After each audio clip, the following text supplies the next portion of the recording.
तो दोस्तों महाभारत का नेक्स्ट एपिसोड 220 मैंने देखते लास्ट में तो भीष्म जी ने प्रतिज्ञा ली है। देखे भाई मैं प्ले करूंगा।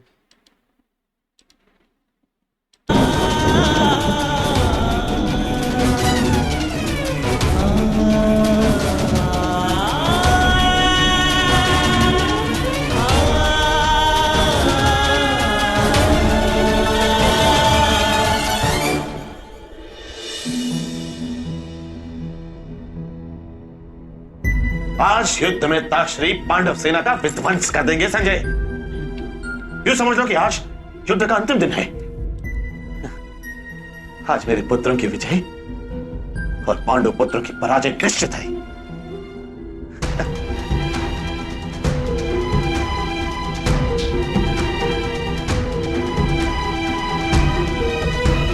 अब बताओ ये तो सुन रणभूमि में क्या क्या हो रहा है? पांडव सेना अपने व्यूह की रचना कर रही है महाराज।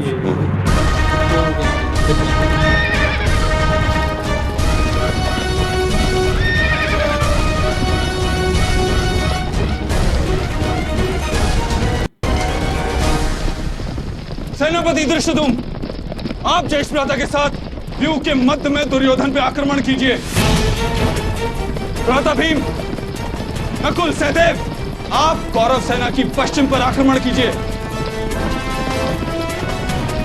गुरु द्रोण का प्रतिकार करना आपका उत्तरदायित्व है।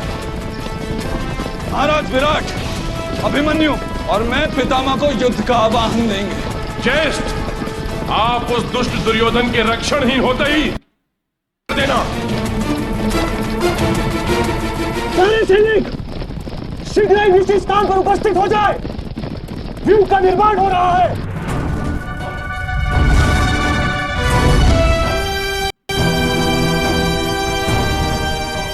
हर हर महादेव! हर हर महादेव! हर हर महादेव!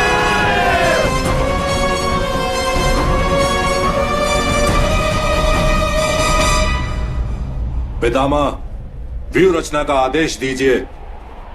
आपका प्रण था कि आज आप पांडव सेना का विध्वंस कर देंगे।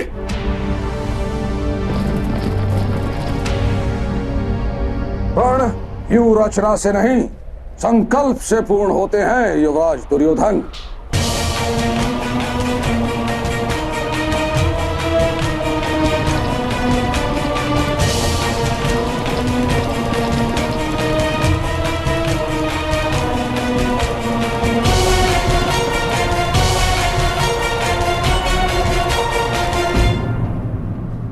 पितामह ने अभी तक किसी व्यू की रचना क्यों नहीं की? कहीं पहले दिन की तरह आज भी वो दोनों ओर से हमारी सेना पर आक्रमण करने की योजना तो नहीं बना रहे? नहीं पार्थ, महामहिम उत्तम सेनापति है। जिस व्यू की जानकारी शत्रु पक्ष को हो, उस व्यू को दोबारा नहीं रचेंगे महामहिम। वैसे भी युद्ध का व्यू होता है, विध्वंस का व्यू नहीं होता।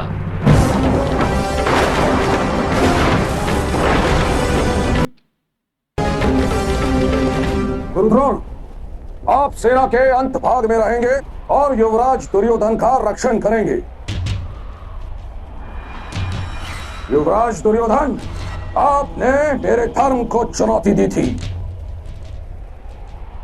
आज आप स्वयं अपने नेत्रों से देखेंगे मैं किस प्रकार अपने धर्म का वहन करता हूं। चलो साथी।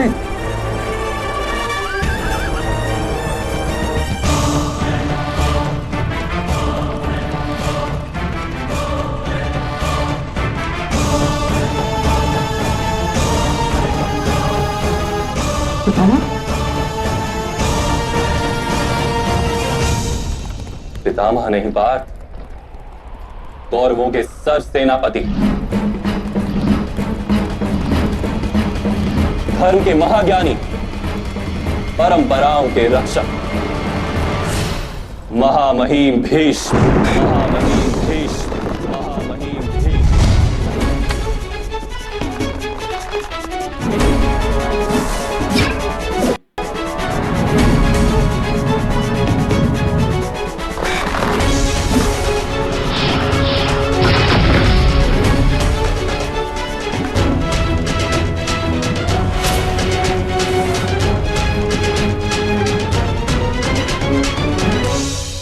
पुत्रों, भीष्म के साथ युद्ध करने के लिए सज्ज हो जाओ। तुम्हारी सेना को ना समर्पण का अवसर मिलेगा और ना ही भागने की संभावना होगी।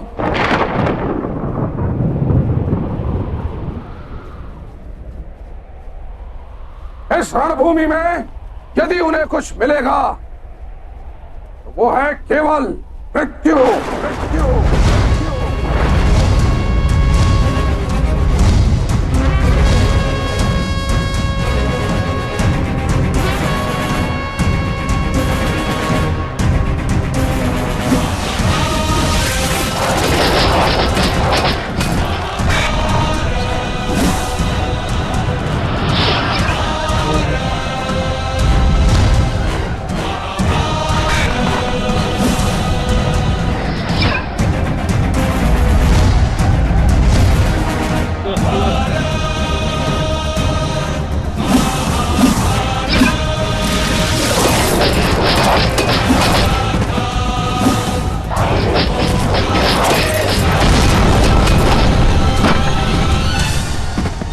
युद्ध का तीसरा दिन।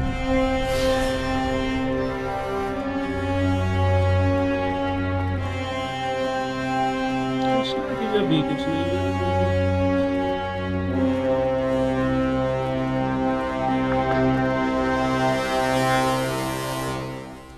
आज महाविनाश किया महामहिम भीष्म ने सम्राट। केवल 9 प्रहर में हमारी 2 अक्षौहिणी सेना का नाश कर दिया। अनेक बार ऐसा प्रतीत हुआ जैसे सामने पितामह युद्ध नहीं कर रहे, स्वयं यमराज उपस्थित है। कल के अनुभव से मुझे लगा था कि पितामह कौरवों के दुर्ग हैं, हमारे प्रहार को रोकेंगे, हम पर प्रहार नहीं करेंगे। आज सहसा उन्हें क्या हो गया? उनकी मनस्थिति बदल गई है भ्राता सहदेव। महामहिम के धर्म पर संकट आ गया है। आज के पश्चात या तो वो स्वयं मृत्यु को प्राप्त होंगे या हमारे प्राण लेंगे। अर्थात आज के बाद हमारा प्रथम और एकमात्र लक्ष्य है पितामह की मृत्यु।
युद्ध का चौथा दिन। अब हमारे पास केवल 4 अक्षौहिणी सेना बची है सम्राट। एक ही दिन में महामहिम भीष्म ने हमारी सेना का बल तोड़ दिया और ये युद्ध का केवल चौथा दिन है। पितामह का प्रतिकार करना असंभव है। हर महारथी ने प्रयत्न किया किंतु पितामह ने हर बार विजय प्राप्त की। यदि पितामह को रोका नहीं गया तो वो हमारी सेना का विध्वंस कर देंगे। सही बात है, पितामह भीष्म जी तो बड़े शक्तिशाली है। आज गुस्से में ऐसे भाई वार किया ना, किसी को नहीं बख्श रहे। बोला बस अभी हमला होगा, बहुत बातें कर ली हमने तुमसे, तुम वो नहीं कर रहे ना, अपने आप को हवाले भी तो हमले करेंगे।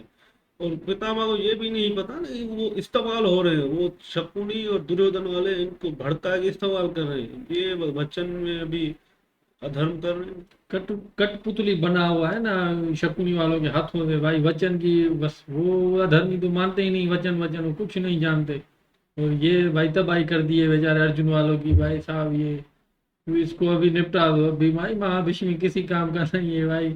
अभी बाबा बाबा करेंगे ना तो ये तो खा जाएंगे सारी। भाई नकुल भी कह रहा है ना, समराज ये यमराज की तरह लड़ रहा है ना भाई, किसी को भी नहीं छोड़ता भाई। वचन वचन अभी भाई भाड़ में जाओ, मेरी रिक्वेस्ट है। कृष्णा जी आए, वो चक्री चलाए तो इसकी मुंडी उड़ा दे। हाँ भाई, मैं भी इसको पितामह नहीं कहूंगा, ये तो हमला कर रहा है ना, ये तो हराम हो गया है।